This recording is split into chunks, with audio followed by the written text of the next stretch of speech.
Abhyuday tuition classes ધોરણ 11 અર્થશાસ્ત્ર પ્રકરણ 1 ભાગ 2। આજે આપણે વાત કરશું એકમલક્ષી અર્થશાસ્ત્ર અને સમગ્રલક્ષી અર્થશાસ્ત્ર કોને કહેવાય, micro economics and macro economics કેવી રીતે વિભાજિત થાય છે એ સમજશું। અર્થશાસ્ત્રના અભ્યાસ અને વિશ્લેષણના ક્ષેત્રની રીત બે ભાગ પાડે છે।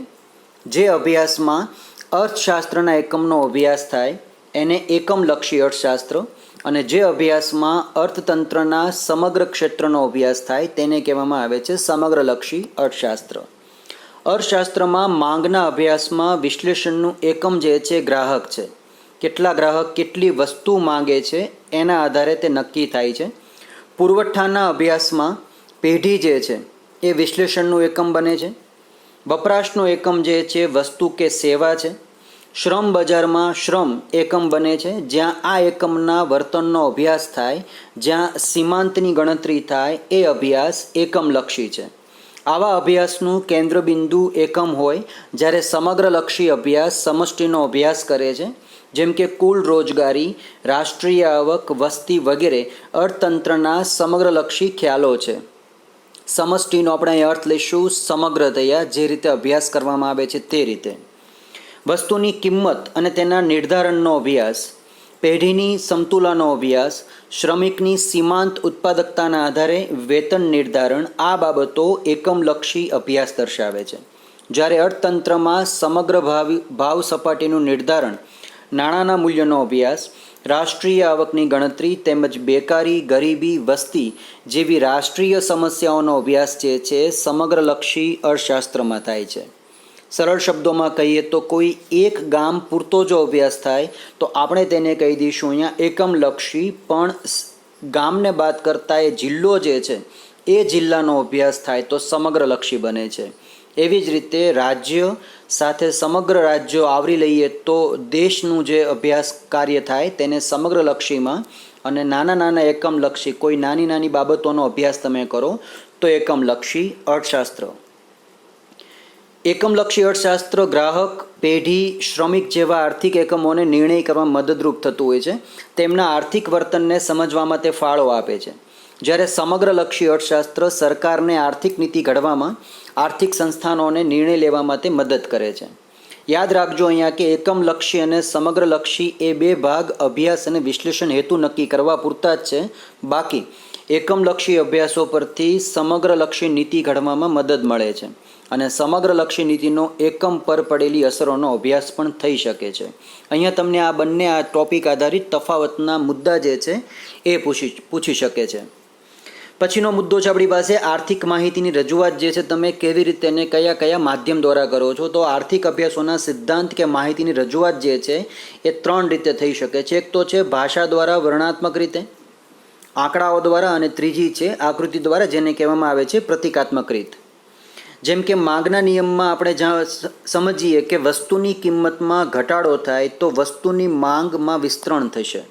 સરળ શબ્દોમાં કહીએ તો અહીંયા પેટ્રોલના ભાવ જે છે હાલ 90 રૂપિયા હોય તો ગ્રાહક જે છે તેની માંગ જે છે ઓછી થશે, પણ ધારી લો કે પેટ્રોલના ભાવ 50 રૂપિયા થઈ જાય તો વાહનો જે છે વધશે અને તેને ઉપભોક્તાઓ જે છે વધારે મળશે, તો તેની જે માંગ છે એ માંગ વધવાની। આ થઈ ભાષા દ્વારા વર્ણનાત્મક રજૂઆત। આ જ વાતને તમે આંકડામાં નીચે મુજબ રજૂ કરી શકો, જેમ કે કિંમત જો 20 રૂપિયા હતી તો માંગ 20 એકમ હતું, 15 રૂપિયા થતાં માંગમાં વધારો આવ્યો, 10 રૂપિયામાં ઉછાળો જોવો છો, અને 5 રૂપિયામાં તમે વૃદ્ધિ સતત વધતી જાય છે। જે અહીંયા આંકડાઓ જે છે એ પણ બાબત સ્પષ્ટ કરે છે કે કિંમત ઘટે તો માંગ વધે છે, અને માની લો કે કિંમત વધી જાય તો માંગ ઘટી જશે। ઉદાહરણ તરીકે સોનું જે છે અત્યારે 50,000 રૂપિયા ઉપરની સપાટી ઉપર ચાલે છે તો માંગ તેની ઓછી છે, પણ જો સોનાનો ભાવ તળિયે આવી જાય 15,000 કે 20,000 રૂપિયા તો બજારમાં તેની જે લેવાલી છે, લોકો લેવા માટે તેને પડાપડી કરશે, તો અહીંયા અચાનક સોના ચાંદીની જે માંગ જે છે એ વધી જશે। હાલ સોના ચાંદીની માંગ જે છે ઘટી ગઈ છે।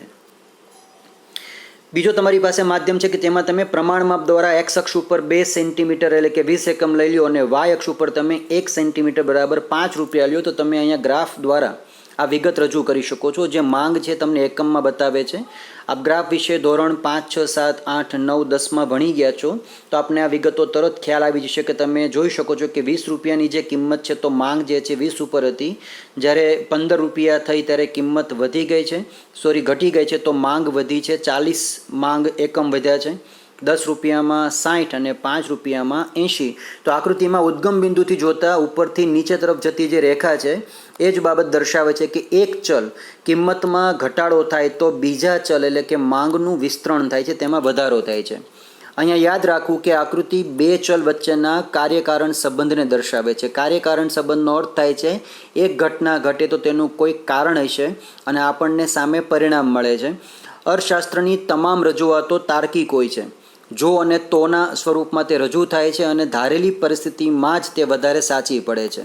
અને તાર્કિક રજૂઆતોને વધારે આધારભૂત રીતે રજૂ કરવા માટે આંકડાકીય માહિતી જે છે સૌથી સરળ માધ્યમ છે. જો કિંમત ઘટશે તો માંગ વધશે અને જો કિંમત વધશે તો માંગ ઘટી જશે. આ જોતોની સંકલ્પના. બીજું કે આંકડાકીય માહિતીનું મહત્વ શું છે અર્થશાસ્ત્રની અંદર, તો કે પ્રથમ વાત કરીએ તો એક તો સિદ્ધાંતોની આધારભૂતતામાં વધારો કરે છે. અર્થશાસ્ત્રમાં બે આર્થિક ચલ વચ્ચેના કાર્યકારણ સંબંધને તપાસીને સિદ્ધાંતો રજૂ કરવામાં આવે છે. આ સિદ્ધાંતોને વ્યવહારમાં ચકાસવા માટે આધારભૂત રજૂઆત માટે આંકડાકીય માહિતી જરૂરી છે. દાખલા તરીકે વરસાદ અને ખેત ઉત્પાદન વચ્ચેનો સંબંધ, કિંમત અને માંગ વચ્ચેનો સહસંબંધ, નફા અને ઉત્પાદન વચ્ચેનો સંબંધ આંકડાકીય આધાર સાથે રજૂ થાય છે અને ત્યારે તે વધારે વિશ્વસનીય બને છે. અને સિદ્ધાંત વ્યવહારમાં પણ સાચો જ છે કેમ કે તે તપાસી શકાય. વરસાદ વધુ પડે છે તો ખેત ઉત્પાદન તમે જુઓ તો અમુક વિસ્તારોમાં ઘટી જશે અને અમુક વિસ્તારોમાં વધી જશે. તો વરસાદના વધઘટ સાથે ખેત ઉત્પાદનમાં પણ તમે ત્યાં તફાવત નોંધી શકો. કિંમત અને માંગ તમે આગળ ઉપર જોયું છે તે પ્રમાણે સંબંધ ચકાસી શકાય. બીજો ફાયદો છે કે તેનું મહત્વ છે દશા અને દિશાના વલણ જાણવા માટે. સમગ્ર અર્થતંત્ર કે તેના કોઈ એક ક્ષેત્રના વલણો કયા પ્રકારના છે, કઈ દિશામાં છે તે આંકડાઓ દ્વારા જાણી શકાય. દાખલા તરીકે રાષ્ટ્રીય આવકમાં ખેતીના હિસ્સાનું પ્રમાણ ઘટતું જાય, ભારતની આયાતોમાં વધારો થઈ રહ્યો છે, અર્થતંત્રમાં નાણાં પુરવઠો વધી રહ્યો છે, તે વલણો આંકડાઓ દ્વારા જ જાણી શકાય છે. આંકડા દશા અને દિશા બંને દર્શાવે છે. અર્થતંત્ર કઈ દિશામાં જઈ રહ્યું છે, કયા દેશ સાથે તેના આર્થિક વ્યવહારો વધી રહ્યા છે, કયા ક્ષેત્રમાં ઉત્પાદન વધી રહ્યું છે, કયું ક્ષેત્ર રોજગારી આપી રહ્યું છે, આ તમામ દિશા જે છે એ આંકડાકીય માહિતી પરથી જાણી શકાય. તાજેતરમાં તે ભારત સરકારે ચાઇનીઝ એપ ઉપર પ્રતિબંધ મૂકી દેતા તમે છાપામાં જો વાંચતા હશો તો તમને ખ્યાલ હશે. સોશિયલ મીડિયામાં પણ તમે આ જોઈ શકો છો, સાંભળી શકશો ટીવીના માધ્યમથી પણ કે ચાઇનીઝ એપ ઉપર પ્રતિબંધ મૂકવાથી ટિકટોક જે છે પોપ્યુલર પ્લેટફોર્મ હતું સોશિયલ મીડિયા ઉપર, તો આની ઉપર બેન મૂકવાથી શું થયું તો કે તેમાં રોકાણકારોની સંખ્યા ઘટી જતાં અમુક ટકા વર્ગ જે છે એ પોતે બેરોજગાર બન્યો. તો આ તમને ત્યાં આંકડાકીય માહિતી મળી જાય છે. જો ભારતીય વર્ગ જે છે પોતે ચાઇનીઝ પ્રોડક્ટ જેટલી પણ મળે છે એનો ઉપયોગ કરવાનું બંધ કરી દે તો ભારતની અંદર કેટલી આર્થિક જે છે સદ્ધરતા આવી જશે અને પાયમાલી જે છે ચાઇનીઝ માર્કેટમાં કેટલી આવશે, કેટલા રૂપિયાનું, કેટલા કરોડો રૂપિયાનું રોકાણ જે છે ચાઇનીઝ માર્કેટે ભારતમાં કર્યું છે તો કેટલો ફટકો પડશે એ તમે તેમાં આંકડાકીય માહિતીના આધારે જાણી શકો છો. ઉપરાંત તાજેતરમાં તે ભારત સરકારે કલર ટેલિવિઝન જે ચાઇનીઝ માર્કેટમાંથી આવતા હતા એની ઉપર પણ પ્રતિબંધ મૂકી દીધો છે. તો પછી ટીવી માર્કેટ જે છે એ હવે કેવી રીતે પોતે ત્યાં પોતાનું અસ્તિત્વ ટકાવી રાખે એ એક પ્રશ્ન થાય જેની તમે આંકડાકીય માહિતી આ માધ્યમ દ્વારા પ્રાપ્ત કરી શકો. ત્રીજો ફાયદો કે મહત્વ છે કે તુલનાત્મક અભ્યાસ. આંકડાકીય માહિતીનો ઉપયોગ તુલનાત્મક અભ્યાસ માટે ખૂબ ઉપયોગી સાબિત થાય છે. સ્થળ અને સમયની રીતે તુલના આંકડાઓ દ્વારા જ કરી શકાય. દાખલા તરીકે ભારત જે છે 1951ની તુલનામાં 2015માં આપણે ત્યાં આર્થિક ક્ષેત્રે કેટલા પ્રમાણમાં ફેરફાર થયા તથા દુનિયામાં કે અમેરિકા, ચીન, બ્રિટનની તુલનામાં આપણે ક્યાં છીએ એ જાણવા આંકડાકીય રજૂઆત જે છે ખૂબ અગત્યની બને છે. તમારા જ ઘરની અંદર તમારા જે વડીલ છે વડીલ તમને કહેતા હોય કે અમારા વખતમાં સોનું જે છે તોલાનો ભાવ એ પોતે 15 રૂપિયા કે 20 રૂપિયા હતો અને હાલમાં તમારી પેઢી જે છે તમારા વર્ગની અંદર એનો જ ભાવ એ જે છે 30,000 રૂપિયાથી ઉપર 50,000 રૂપિયા સુધી અડી જાય છે. તો આ જે તુલના તમે કરી શકો છો તે ત્યાં જોઈ શકો છો. અમારા વખતમાં આવું ન હતું એ તુલના પણ અહીં અર્થશાસ્ત્રમાં તમને જોવા મળે છે. નંબર 4 કે સંક્ષિપ્ત રજૂઆત માટે કે આર્થિક અભ્યાસોના લાંબા વર્ણન કરવા કરતાં આર્થિક બાબતોની સંક્ષિપ્ત અને પ્રતિકાત્મક રજૂઆત કરવા માટે આંકડાકીય માહિતી જે છે એ આલેખ દ્વારા ખૂબ મહત્ત્વના બનાવી દે છે. સામાન્ય રીતે માણસ પણ સમજી શકે તે રીતે રજૂ કરવામાં આવતી કોઈ પણ આંકડાકીય માહિતી જે છે એ તુલનાત્મક વલણ અને સિદ્ધાંતની સચોટ છતાં ટૂંકમાં રજૂઆત કરે છે. અને આલેખપત્ર જે છે એ તમને પ્રથમદર્શીય સમજૂતી આપી દે છે. તમે આલેખના ઉપયોગથી તે જોઈ શકશો કે અહીંયા વસ્તુઓ જે છે એ કેવી રીતે આગળ પાછળ થાય. તમને આમાં કોઈ વસ્તુ કહેવાની જરૂર નથી, તમને વિગતો બધી ઉપર દર્શાવી દીધી છે. તમારે માત્ર જે અક્ષ ઉપર જે વિગતો આપી છે અને વાય ઉપર તમને જે વિગત આપી છે તેના આધારે જ તમે આના તારણ કાઢી શકો છો કે ગ્રાફ જે છે કઈ બાજુ જઈ રહ્યો છે. પરિણામોની પણ તમે તુલના આના આધારે કરી શકો છો. આંકડાકીય માહિતીને આકૃતિ આલેખમાં રજૂ કરતી વખતે તમે કઈ બાબતો ધ્યાનમાં રાખશો? તો અર્થશાસ્ત્રીય રજૂઆતોની અંદર સંશોધનોના તારણમાં કે સિદ્ધાંતોના ફલિતાર્થોની વિશ્વસનીયતાનો આધાર જે છે એ આંકડાકીય રજૂઆત છે. આંકડામાં પ્રાપ્ત વિગતોના આધારે આલેખ કે આકૃતિમાં પ્રતિકાત્મક રીતે આકર્ષક સ્વરૂપ રજૂ કરી શકાય. આલેખ કે આકૃતિને માહિતીને સરળ બનાવવા માટે તમે રજૂ કરતી વખતે કેટલીક બાબતો ખાસ ધ્યાનમાં રાખવી જોઈએ. આ બાબતો કઈ છે? તો કે એક બાબત તમારી પાસે છે કે વિશ્વસનીય પ્રાપ્તિ સ્થાન. આર્થિક સિદ્ધાંતો કે તારણો તમે જેના આધારે આપવામાં આવ્યા છે, કાઢવામાં આવ્યા છે, તે આંકડાકીય માહિતીના પ્રાપ્તિ સ્થાન વિશ્વસનીય અને સર્વમાન્ય હોય તે ઇચ્છનીય છે. જેમ કે ભારતની આર્થિક સ્થિતિ દર્શાવવા માટે રાષ્ટ્રીય સર્વે, નેશનલ સર્વે જે થાય છે તે, વિશ્વ બેંકનો રિપોર્ટ, કેન્દ્ર સરકારની આંકડાકીય સંસ્થા જે છે વગેરે આંકડા વધારે આધારભૂત ગણવામાં આવે છે. આ આંકડાઓમાં તમે કોઈ પ્રકારની ક્ષતિ જે છે કાઢી નહીં શકો, જે મહત્ત્વની બાબત છે.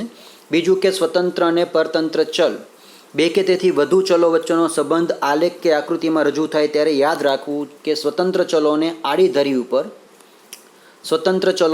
ધરી ઉપર અને આધારિત ચલ જે છે પરતંત્ર ચલને તમે ઊભી ધરી પર માપવામાં આવે છે. સ્વતંત્ર ચલોને આડી ધરી ઉપર અને પરતંત્ર ચલને ઊભી ધરી પર માપવામાં આવે છે, જે વેરિયેબલ છે. દાખલા તરીકે દેશ, વર્ષ, વરસાદ એ સ્વતંત્ર ચલ છે, તો તેની સામે વસ્તી, આવક, ઉત્પાદન એ પોતે બની જાય છે પરતંત્ર ચલ. બે ચલ વચ્ચેના કાર્યકારણના સંબંધમાં એક ચલ જો કારણરૂપ હોય, દાખલા તરીકે વર્ષ જે છે સ્વતંત્ર ચલમાં લઈએ તો OX ધરી પર, એક્સ અક્ષ ઉપર તે દર્શાવી શકાય, અને ઉત્પાદન જે છે પોતે બને છે પરતંત્ર ચલ, જે વેરિયેબલ છે, તો તેને તમે દર્શાવશો વાય ધરી ઉપર, એટલે કે વાય અક્ષ ઉપર. જો કે અર્થશાસ્ત્રમાં માંગના નિયમની રજૂઆતમાં કારણરૂપ પરિબળમાં કિંમત ઊભી ધરી પર અને આધારિત પરિબળ જે છે માંગ, એને હંમેશા આપણે આડી ધરી પર દર્શાવવાની પરંપરા થઈ ગઈ છે. નંબર 3 કે સ્કેલ માપની પસંદગી. આંકડાઓને આકૃતિમાં યોગ્ય રૂપમાં ગોઠવવા માટે યોગ્ય સ્કેલ માપ મેળવવા પડે. દાખલા તરીકે સમયને લગતી બાબત હોય તો 10 વર્ષ માટે એક સ્કેલ નક્કી કરીને તેની રજૂઆત થાય છે. એકવાર જે સ્કેલ માપ નક્કી થાય એ આપણે રજૂઆતમાં જાળવવું પડે. દાખલા તરીકે 1 ઇંચ બરાબર 5 વર્ષ નક્કી કર્યા હોય તો પછી દર 1 ઇંચે 5 વર્ષનો ગાળો જે છે એ પ્રમાણમાં રાખવો જોઈએ અને તેનો વધારો થતો જાય એ ખાસ ધ્યાન રાખવું જોઈએ. મોટી આંકડાકીય માહિતીને તમે આકૃતિમાં ટૂંકમાં રજૂ કરતી વખતે જે તે ધરી ઉપર તમે SS નિશાની કરો છો. આ SSને કહેવામાં આવે છે ક્રેમ્પ. તમે ધોરણ 9ની અંદર અને 10માં કદાચ આ વસ્તુ જોઈ ગયા હશો તો તમને ખ્યાલ હશે કે આ ક્રેમ્પ જે છે એ કેવી રીતે થાય છે. કંઈક તમે આ રીતે કે જ્યારે તમે કોઈ આલેખ દોરો છો ત્યારે તમે શરૂઆતમાં અહીંયા 2 રીતના SS મૂકી દો છો. આને કહેવામાં આવે છે ક્રેમ્પ. તો આ ક્રેમ્પ જે છે ત્યાં તમારે બતાવવાનું છે કે આંકડાકીય માહિતી ખૂબ મોટી આવે છે. એટલા માટે આંકડાકીય માહિતીની આકૃતિ અથવા તો આલેખમાં રજૂઆત તમે કેવી રીતે કરશો? આગળ તમે જે ટોપિક જોયા છે તે તમામ ટોપિકો છે આંકડાકીય માહિતીને રજૂ કરતી વખતે ધ્યાનમાં રાખવાની બાબતો હતી. હવે તમે જે આલેખ રજૂ કરો છો તે આલેખ કેવા છે? તો કે આંકડાકીય માહિતીને આકૃતિ કે આલેખમાં વિવિધ સ્વરૂપે દર્શાવી શકાય. બે ચલો વચ્ચેના સંબંધને બિંદુ દ્વારા અને બિંદુઓને જોડતી રેખા દ્વારા દર્શાવવામાં આવે ત્યારે બને છે રેખીય આકૃતિ, જેમ કે માંગ રેખા. હાલમાં કમ્પ્યુટર ટેકનોલોજીના ઉપયોગને લીધે આંકડાકીય માહિતીનો આલેખમાં રજૂઆત કરવા માટે ખૂબ આકર્ષક પદ્ધતિઓ આવી ગઈ છે. આલેખોમાં પણ વિવિધ્યતા લાવી શકાય છે. રંગબેરંગી ચિત્રો મૂકી શકાય છે, બાબલાઓ મૂકી શકાય છે, સ્માઇલી મૂકી શકાય છે. તમે આલેખ એવી રીતે રજૂ કરો છો, આકૃતિ એવી રીતે રજૂ કરો છો કે કોઈ પણ સામાન્ય વર્ગ જે છે તેને વ્યવસ્થિત સમજી શકે, સરળતાથી સમજી શકે અને તેના આધારે તમને કોઈ પણ સવાલ પૂછવામાં આવે તો તમે તેના જવાબ આપી શકો. આપણે ધોરણ 7મું અને 8મું યાદ કરીએ કે જેમાં તમને આલેખ આધારિત પ્રશ્નો આપતા હતા. સ્તંભાલેખ તમારે ભણવામાં આવી ગયા છે, તો સ્તંભાલેખના આધારે તમને પ્રશ્નો આપતા હતા અને તમે તેના જવાબ જે છે એ ચિત્ર જોઈને તરત આપી દેતા હતા. તે ખાસ યાદ કરો. તો અહીંયા આપણી પાસે 3 માહિતી છે: સ્તંભાકૃતિ, પાસ પાસેની સ્તંભ આકૃતિ અને વૃતાંશ આકૃતિ. આ સિવાય ઘણી બધી આકૃતિઓ છે, તમે ગૂગલ સર્ચ કરી શકો છો કે જેમાં આલેખ જે છે, ગ્રાફ જે છે એ રજૂઆત ઘણી બધી રીતે થાય છે. હાલ આપણે માત્ર અહીંયા 3 વિગતો ખાસ વ્યવસ્થિત સમજવાની અને ભણવાની છે. જાણીએ પ્રથમ સ્તંભ આકૃતિ શું છે. તો કે સ્તંભ આકૃતિની અંદર ઊભી ધરી પર ચલ આપવામાં આવે છે, આધારિત ચલ, અને સ્વતંત્ર ચલ જે છે આડી ધરી પર લેવામાં આવે છે. તેમાં પરિવર્તનનો સમયગાળો હોય, જેમ કે ઘઉંનું ઉત્પાદન દર વર્ષે કરવામાં આવતું હોય તો કેટલું થયું, તો અહીંયા તમને વિગતો આપી છે. સાલ પ્રમાણે ઉત્પાદન તમને લાખમાં આપ્યું છે, લાખ ટનની અંદર. તો તમે જોઈ શકો છો કે સૌથી મહત્ત્વનું જે છે મહત્તમ ઉત્પાદન છે 86.9 2010-11માં. તો અહીંયા તમે આ જે વર્ષ છે તે તમે અહીંયા એક્સ અક્ષ ઉપર લઈ લેશો, એક્સ ધરી ઉપર, જે વેરિયેબલ નથી પણ એની સામે ઉત્પાદન જે છે એ વેરિયેબલ છે, તમે તેને લીધું છે વાય અક્ષ ઉપર. તો અહીંયા છે સ્તંભ આકૃતિ. તમારે બંને સ્તંભો વચ્ચે એક સરખું અંતર જાળવવાનું છે. આ તમે જે પ્રથમ માપ લેશો એ માપ તમે દરેક સ્તંભોમાં જાળવી રાખશો. ઉપરાંત 2 સ્તંભો વચ્ચે અંતર જળવાય એ ખાસ મહત્ત્વનું છે. અને અહીંયા તમે પ્રમાણ માપ જે લીધું છે એક્સ અક્ષ ઉપર વર્ષ લીધું છે, વાય અક્ષ ઉપર તમે 0.5 સેન્ટીમીટર બરાબર લીધું છે 10 લાખ ટન.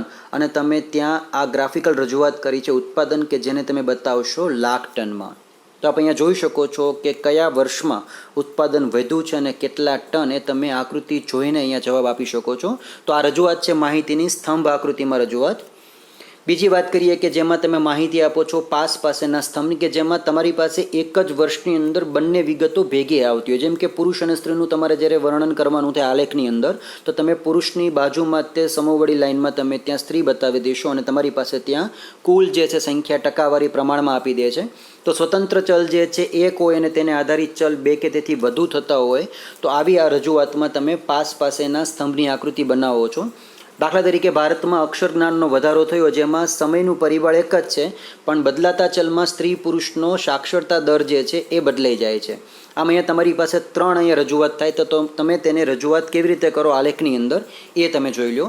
અહીંયા તમે જોઈ શકો છો કે એક્સ અક્ષ ઉપર જે છે વર્ષ બતાવેલા છે અને વાય ઉપર તમારી પાસે 1 સેન્ટીમીટર બરાબર 10% બતાવેલા છે. અહીંયા તમારી પાસે 1951 1961ની કુલ સાલ જે વર્ષ બતાવ્યું છે અને તમારી પાસે અહીંયા 3 આલેખ બનાવે છે, જેમાં પુરુષ માટે તમે નિશાની આપી છે લીટી કરેલી, સ્ત્રી માટે કોરી મૂકી છે અને કુલ માટે તમે ત્યાં ડાયવર્ટ કરી દીધી છે લાઇનને. અહીંયા તમે એક સાથે 3 વિગત દર્શાવો છો. અહીંયા પણ તમારે ધ્યાન ખાસ રાખવાનું કે એક્સ અક્ષ ઉપર અને વાય અક્ષ ઉપર પ્રમાણમાપ જળવાઈ રહે. ઉપરાંત 3 ગ્રાફ વિગત વચ્ચે અહીંયા અંતર દરેકમાં તમે જોઈ શકો છો કે જળવાઈ રહે છે. પ્રમાણ માપ જે છે દરેકમાં જળવાય રીતે ખાસ જરૂરી છે. અહીંયા એક જ ગ્રાફની ઉપર એક્સ ઉપર વાયને સમકક્ષ રાખીને 3 વિગતો બતાવવામાં આવી છે. આલેખના આધારે તમને કોઈ પણ જો પ્રશ્ન પૂછવામાં આવે તમે પ્રશ્ન જવાબ આપી શકો છો. જેમ કે મને જો પૂછે કે કુલ ટકાવારી ક્યારે સૌથી વધુ હતી, તો અહીંયા મારું ધ્યાન તરત આ ભાગમાં જશે. વર્ષ છે 2011 અને તમે અંદાજિત ટકાવારી ત્યાં લઈ શકો છો 80%ની આસપાસ, એટલે કે 70થી ઉપર છે, 75 અથવા 80ની વચમાં ટકાવારી હોઈ શકે. આવી રીતે પુરુષો તમે અહીંયા જોઈ શકો છો. સૌથી વધારે પુરુષો છે 2011માં તે, અને જેમાં ટકાવારી જે છે એ થાય છે 85થી ઉપરની અપ થાય છે. અંદાજિત ફિગર છે પણ અહીંયા તમે તેના આધારે સવાલનો જવાબ જે છે આપી શકો છો. આ ઉપરાંત ત્રીજી આપણી પાસે આકૃતિ આવે છે વૃતાંશ આકૃતિ, જેમાં સમગ્ર વર્તુળ એક સમષ્ટિ છે. અહીંયા તમે તેને આખા ભાગને બતાવી દઈશો આલેખાત્મક રીતે અને તેમાં વૃતાંશ જે છે આકૃતિ બનાવશું. વૃતાંશ એટલે કે વર્તુળનો અંશ. તો વર્તુળ જે છે આપણને સૌને ખબર છે કે 360 અંશ ધરાવતું હોય છે. દાખલા તરીકે ભારતની રાષ્ટ્રીય આવકમાં 3 મહત્ત્વના ક્ષેત્રોનો ફાળો જે છે તમને આપ્યો છે. ખેતી ક્ષેત્ર 13.9, ઉદ્યોગ ક્ષેત્ર 26.2 અને સેવા ક્ષેત્ર છે 59.9. તો તમે તેની રજૂઆત અહીંયા કરી શકશો. આલેખ તમારે જે બતાવવા છે એમાં તમારા ટકાને અંશમાં તમારે પહેલાં કન્વર્ટ કરવા પડશે. જેમાં આ જે ભાગ જોવો છો ઘાટો એ ખેતી ક્ષેત્ર માટે આછો ભાગ જે છે ઉદ્યોગ ક્ષેત્ર અને ખાલી જગ્યા જે દેખાય તમને સફેદ ભાગ એ સેવા ક્ષેત્ર માટે. તો આ જે પ્રમાણ છે તે તમે તેને દર્શાવી શકો છો. રજૂઆત કરતી વખતે ધ્યાન ખાસ રાખશું કે તમારે ટકાવારીનું પ્રમાણ જાળવવા 360 સાથે ડિવાઈડ કરવાના છે. આ આલેખો તમે ધોરણ 7 અને 8ની અંદર જોઈ ગયા છો, પાઈ ચાર્ટ જેને કહેવામાં આવે છે. તો એ પણ તમારી જાણકારી માટે. ટકા જે છે હંમેશા 100એ કાઢશું અને વૃતાંશમાં તમારે જે આલેખ બનાવવાના થાય ત્યારે તમારી પાસે ત્યાં 360 અંશ જે છે એ ડિવાઈડ થતા હોય છે. અર્થશાસ્ત્રમાં વિષયનું શું મહત્ત્વ છે? તો કે આજનો યુગ એ આર્થિક યુગ છે અને માનવીની પ્રત્યેક પ્રવૃત્તિ લાભ અને ગેરલાભની તુલના સાથે થાય છે. કેટલો લાભ થયો, કેટલું નુકસાન છે એની તુલના થાય છે, કમ્પેરિઝન કરવામાં આવે છે. તો બહુ ઓછા લોકો છે જે સાવ નિસ્વાર્થ ભાવે કામ કરે છે. આર્થિક બાબતથી તે દૂર રહી શકે તેવું ભાગ્યે જ કોઈ હોય અને મોટા ભાગે અર્થશાસ્ત્ર વિષયની જે પ્રસ્તુતતા વધતી જાય છે એના અભ્યાસનું તે મહત્ત્વ વધારી દે છે. તો તેનું મહત્ત્વ શું છે? એક તો મહત્ત્વ છે વ્યવહારિક મહત્ત્વ. અર્થશાસ્ત્ર આપણા રોજિંદા જીવન સાથે જોડાયેલું છે અને અર્થશાસ્ત્રનો અભ્યાસ જે છે આપણા વ્યવહારિક જ્ઞાન અને વર્તનને નીચે પ્રમાણે અસર કરે છે. આંતરરાષ્ટ્રીય ઘટનાઓ. તો કે આજના સમયમાં આર્થિક બાબતો જ આંતરરાષ્ટ્રીય બાબતોને અસર કરે છે. શા માટે? અમેરિકા સુપર પાવર છે. અમેરિકાની અંદર કોઈ પણ નાની મોટી હલચલ ઘટના થાય તો તેની વૈશ્વિક અસર જે છે સમગ્ર વિશ્વને ભોગવવી પડતી હોય છે. આપ જોઈ શકો છો કે ચૂંટણી જ્યારે અમેરિકામાં થશે ત્યારે તેનું જે પરિણામ આવશે એ પરિણામની વૈશ્વિક અસર જે છે એ સમગ્ર વિશ્વને અસર કરતી હોય છે. બીજું, હાલમાં તમે જુઓ છો કે આંતરરાષ્ટ્રીય ઘટનાઓમાં તમે લઈ શકો ઘટના ક્રૂડ ઓઇલ જે છે તેલના ભાવ વધઘટ થવા. અમેરિકાની અંદર જે ગોલ્ડ માઇન છે કે જ્યાં સોનાનું ઉત્પાદન થાય છે, ખાણ છે સોનાની, ચાંદીની ખાણો જ્યાં છે ત્યાં ઉત્પાદન અચાનક ઘટી જવાથી હાલમાં બજારમાં માંગ જે છે એ ઉછાળો મારે છે. બજાર ભાવ જે છે સોના ચાંદીના એ વધી ગયા છે. જો ઉત્પાદન નિયમિત થતું હોત, જે રોજ થતું હતું તેટલું થતું હોત તો સોનાનો ચાંદીનો જે ભાવ છે કંટ્રોલેબલ હોત. પણ હાલમાં ઉત્પાદન બંધ થઈ જવાથી સોના ચાંદીની જે માંગ છે એમાં પુરવઠો જે છે તે સ્ટોપ થઈ ગયો છે, લિમિટેડ કરી દીધો છે. અને અત્યારે માંગ જે છે એ ઓછી થવાને કારણે ભાવ વધારો તમે જુઓ તો અત્યારે ભાવ વધારો તેમાં પુષ્કળ આવી રહ્યો છે. ફુગાવો, આ શબ્દ તમે કદાચ છાપામાં જોતા હશો, વાંચતા હશો, ટીવીમાં પણ તમને આ બધું બતાવતા હશો. તમે શબ્દો જે છે આ પ્રકારના અર્થશાસ્ત્રીય તમે તે નોંધજો અને ખાસ તમને જ્યારે પણ ટીવી કે અન્ય કોઈ છાપાના માધ્યમમાં સાંભળવા વાંચવા મળે ચોક્કસ તમે પૂછી શકો છો તેનો અર્થ શું થાય છે.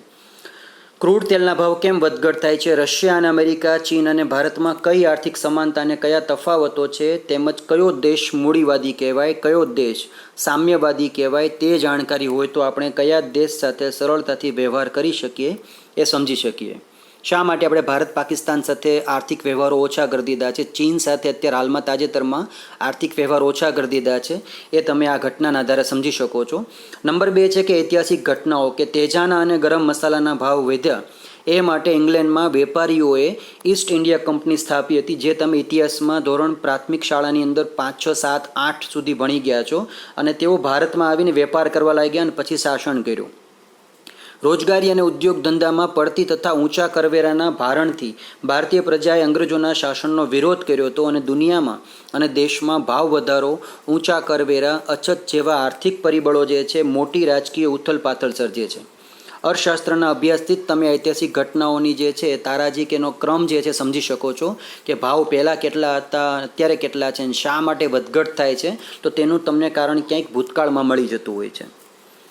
આર્થિક મહત્ત્વ શું છે? તો કે રોજબરોજના વ્યક્તિગત નિર્ણય લેવા માટે ખાસ કરીને અભિનેતા છે, ડૉક્ટર છે, વકીલ, ગાયક, શિક્ષક પણ આર્થિક રોકાણ કરતા હોય છે. સીધી રીતે આર્થિક પ્રવૃત્તિમાં ન જોડાયેલા લોકો પણ બચત અને મૂડી રોકાણ કરતા હોય છે. ખર્ચ અને આવકની પ્રવૃત્તિ સાથે જોડાયેલા જે લોકો છે તેઓ પણ આ બાબતમાં મહત્ત્વનો ભાગ ભજવે છે.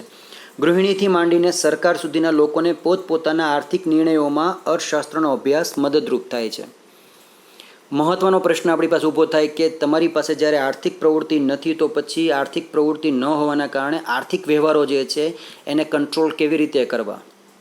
દાખલા તરીકે 4 મહિના સુધી તમે જો ઘરે બેસી રહ્યા છો તો તાજેતરમાં તમે છાપામાં જો વાંચતા હશો કે ખાનગી શાળાઓ જે છે એ એમ પ્રશ્ન કરી રહી છે કે 4 મહિના જો શૈક્ષણિક કાર્ય બંધ રહે તો અમારી જે જૂની ફી છે એ ફી વગર અમે કેવી રીતે શિક્ષણ પૂરું પાડી શકીએ.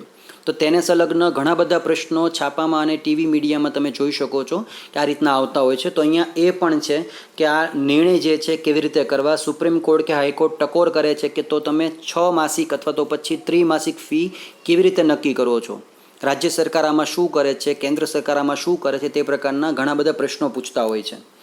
સરકારની નીતિઓને સમજવા માટે પણ આર્થિક મહત્ત્વ છે, અર્થશાસ્ત્ર જરૂરી છે. કેવી રીતે? તો કે ભારત જેવા દેશમાં સરકારની નાણાં નીતિ અને રાજકોષીય નીતિ જે છે એ સમગ્ર આર્થિક નીતિ આપણા રોજબરોજના જીવન પર ગંભીર અસર સર્જી શકે છે. આના માટે અર્થશાસ્ત્રનો અભ્યાસ આ નીતિઓને સમજવામાં તથા તે મુજબના નિર્ણય બદલવામાં ખૂબ મદદરૂપ થાય છે. જેમ કે રિઝર્વ બેન્ક ઓફ ઇન્ડિયાના રેપો રેટમાં ફેરફાર થાય. આ રેપો રેટ તમે શબ્દ અત્યારે અહીંયા વાંચ્યો છે, છાપામાં કદાચ તમે જોતા હશો તો 1 ઓગસ્ટથી ઘણા બધા બેન્કિંગ ફિલ્ડની અંદર, બેન્કિંગ સેક્ટરની અંદર ફેરફાર આવવાના છે અને આ જે સેક્ટર ફેરફાર થશે એના કારણે આર્થિક ફેરફાર પણ થશે. ઉદાહરણ તરીકે બેન્કો જે છે પોતે વ્યાજ દર ઘટાડી દે તો તમને શું ફટકો પડે છે? પીએફ જે છે પ્રોવિડન્ટ ફંડ તેમાં વધઘટ થાય.